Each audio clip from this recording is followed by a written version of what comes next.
Undocumented students in Florida may face new challenges when it comes to higher education. State Senator Randy Fine, now running for an open seat in Congress, has proposed a bill that would ultimately repeal in-state tuition for those students. WESH News' Paola Tristan Arruda tells us how this would impact Florida's DACA recipients.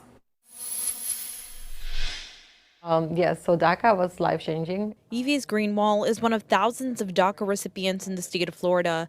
She came to the U.S. from Honduras in 2006 and is now the Access to Education Director at Hope Community Center. She says the 2014 state law that allows undocumented students to receive in-state tuition if they meet certain criteria has helped a lot of people. Financially, it's still challenging because as a DACA student, you're still not allowed to apply for FAFSA or federal assistance.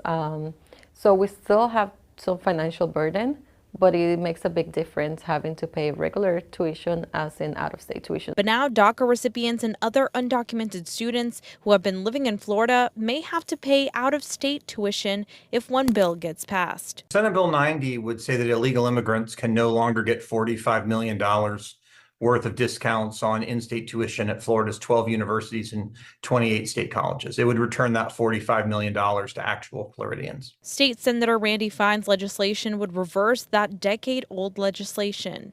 But lawmakers like State Representative Ana Villas-Camani say that law was a bipartisan effort that's in place for a reason. So it's important to stress that the in-state tuition is being accessed by people who grew up in Florida and live in Florida who also pay taxes in Florida.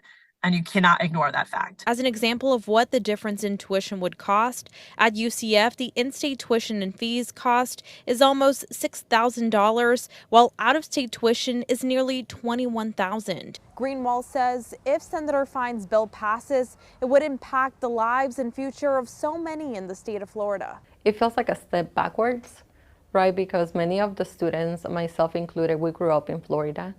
We graduated from our local high schools. We've been here for many years.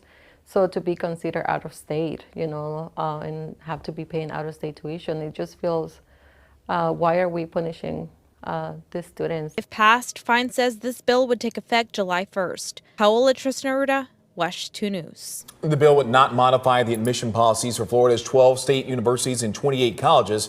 Fine says the process for applying for college would be the same.